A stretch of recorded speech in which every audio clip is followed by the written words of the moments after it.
दोस्तों, ये वीडियो आपके लिए बहुत फ़ायदेमंद होने वाली है। जैसा आपने थंबनेल में देख लिया था, जिन जिन उद्देश्यों के लिए है वो थंबनेल में क्लियर था। उसके अलावा भी अन्य जो कॉम्पिटिटिव एग्ज़ामिनेशन है उसके लिए बहुत ही महत्वपूर्ण आज का वीडियो है। तो हम लोग आए शुरू करते हैं बिना समय गंवाए। तो क्या है कि संविधान सभा हम लोग जानते हैं कि संविधान सभा के द्वारा हमारे संविधान का निर्माण किया गया था।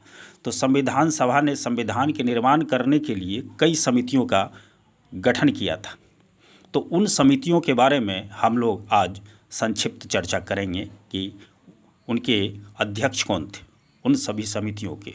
तो संविधान सभा ने कुल 22 समितियों का गठन किया था और उनमें जो 8 जो समिति थी, बड़ी समिति थी। तो उनमें 8 जो समिति थे, सबसे जो बड़ी समिति थी उनमें जो प्रमुख वो था आपको संघ शक्ति समिति। उसके जो अध्यक्ष थे वो थे आपको जवाहरलाल नेहरू। संघीय संविधान, उसके जो अध्यक्ष थे, संघीय संविधान संबंधी जो समिति थी उसके अध्यक्ष भी थे जवाहरलाल नेहरू थे। और प्रांतीय संविधान, उस प्रांतीय संविधान संबंधी जो समिति थी उसके अध्यक्ष थे सरदार पटेल। और प्रारूप समिति जो थी उसके जो अध्यक्ष थे ये अंबेडकर थे। और अगला जो पांचवी बड़ी समिति थी संविधान सभा की, मौलिक अधिकार अल्पसंख्यकों एवं जनजातियों संबंधी समिति थी, जिसके कि अध्यक्ष थे वो सरदार पटेल। इसमें जो था 5 उप समितियाँ बनाई गई थी। उसके बारे में हम लोग इसको छोड़ सकते हैं, अगर देखना चाहें तो देख सकते हैं। ये 5 उप समितियाँ थी। जो मौलिक अधिकार संबंधी उप समिति थी उसके अध्यक्ष थे जेपी कृपलानी। और अल्पसंख्यक जो संबंधी उप समिति थी उसके अध्यक्ष थे एच.सी. मुखर्जी। अगला, असम को छोड़कर जितने जनजातीय क्षेत्रीय पूर्वोत्तर राज्यों के उससे संबंधित जो समिति थी उसके जो अध्यक्ष थे वो थे गोपीनाथ बारदोलोई। अगला जो उप समिति थी असम जनजातीय क्षेत्रों की, विशेष रूप से उसके जो अध्यक्ष थे ए.बी. ठक्कर। और ये सारी जो 5 उप समितियाँ थी और जो बड़ी समिति थी और संविधान सभा, अभी हम लोगों ने चर्चा किया 8 बड़ी समितियाँ थी। उसके जो 6ठे समिति जो थी वो प्रक्रिया संबंधी समिति, उसके डॉक्टर राजेंद्र प्रसाद थे। तो प्रक्रिया संबंधी समिति क्या, जो एक और संविधान सभा की जो समिति थी वो संविधान सभा का कार्य संचालन किस प्रकार से हो और उसमें किस प्रकार की जो कार्य संचालन में किस प्रकार की प्रक्रिया अपनाई जाए। तो दोनों के लिए अलग अलग समितियां थी। तो उसमें प्रक्रिया समिति थी, उसके जो अध्यक्ष थे डॉक्टर राजेंद्र प्रसाद थे। और जो एक और डॉक्टर राजेंद्र प्रसाद उस समिति के अध्यक्ष थे। तो ऐसे 3 थे। अभी हम लोग आगे चर्चा करेंगे। एक तो प्रक्रिया समिति के अध्यक्ष थे डॉक्टर राजेंद्र प्रसाद।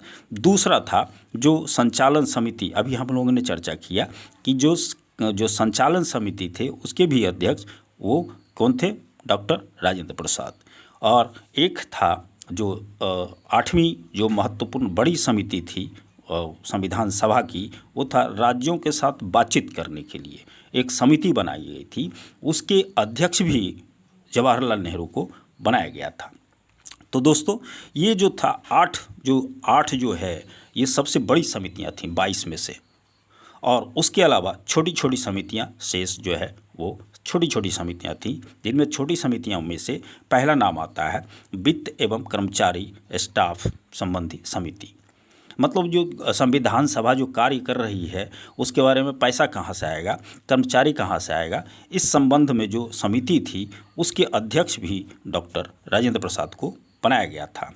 एक था क्रेडेंशियल समिति, मतलब अल्लादी कृष्ण स्वामी अय्यर उसके अध्यक्ष बनाए गए थे। मतलब ये था कि जो प्रतिनिधि हैं उसके साख के बारे में जो एक समिति बनाई गई थी कि साख कैसा है, किस प्रकार से है, वो उससे संबंधित जो समिति थी वो उसके अध्यक्ष बनाए गए थे कृष्णा स्वामी अय्यर को।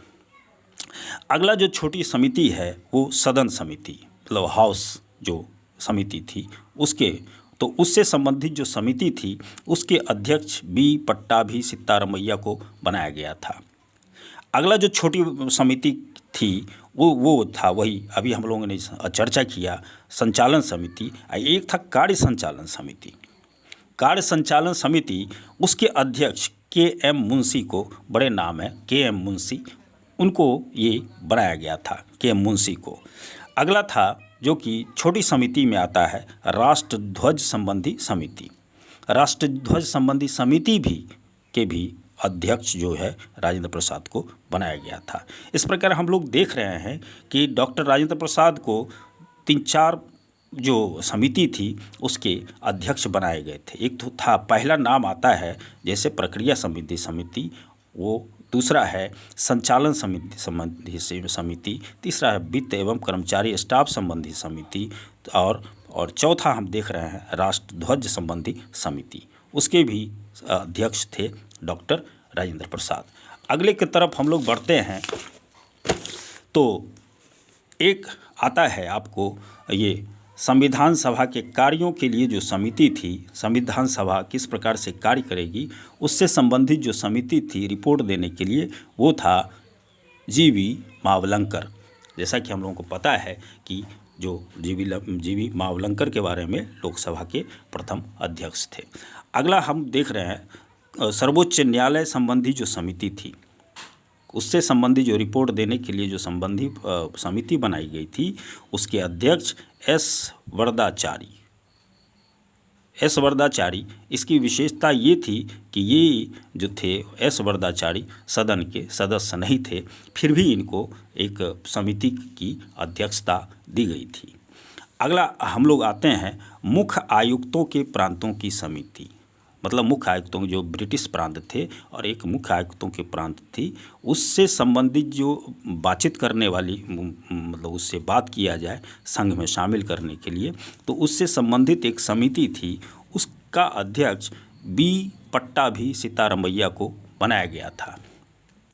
अगला जो छोटी समिति है वो है संघीय संविधान के वित्तीय प्रावधानों संबंधी समिति। ये नलिनी रंजन सरकार, ये जो संघीय संविधान के वित्तीय प्रावधानों संबंधी समिति थी, नलिनी रंजन सरकार थी कब को बनाया गया था। ये भी जो थे सभा के सदस्य नहीं थे। अगला जो नाम आता है छोटी समिति में वो था भाषाई प्रांत आयोग संबंधी समिति। वो उसके जो अध्यक्ष बनाए गए थे एस के डार। ये भी जो थे सभा के संविधान सभा के सदस्य नहीं थे। अगला जो आता है वो जो प्रारूप भीमराव अंबेडकर ने बनाया था, प्रारूप समिति के जो अध्यक्ष थे उन्होंने जो प्रारूप दिया था उसके संबंध में जांच करने के लिए जो विशेष समिति बनाई गई थी। आप सोचिए कितना नाप तौल कितने स्तरों से गुजरा है। तो प्रारूप समिति के जांच के लिए विशेष समिति जो बनी थी उसके भी अध्यक्ष थे जवाहरलाल नेहरू। अगला नाम आता है जो छोटी समिति है प्रेस दीर्घा समिति। अभी देखते हैं कि जो संविधान सदन में भी प्रेस के लिए प्रेस दीर्घा की व्यवस्था है। तो उस समय जो संविधान सभा में प्रेस दीर्घा समिति बनाई गई थी और उसके जो अध्यक्ष बनाए गए थे उषा नाथ सेन को बनाया गया था। अगला जो आता है हमारा कि नागरिकता पर तदर्थ समिति, इसके भी अध्यक्ष एस वरदाचारी को बनाया गया था। तो आप ये सारा जो है संविधान सभा की कुल 22 समितियां हैं और इससे प्रश्न अक्सर आते रहते हैं प्रतियोगिता परीक्षाओं में, इसलिए इस वीडियो को आप ज़रूर देखेंगे। और बार बार मैं कहता हूँ मेरे चैनल को आप लोग सब्सक्राइब कर लें और जितना लाइक करें और जितना से जितना शेयर हो सके आप लोग करें। तो आज के वीडियो में दोस्तों बस इतना ही, फिर पुनः इसी प्रकार के वीडियो को लेकर के आऊँगा। Thank you.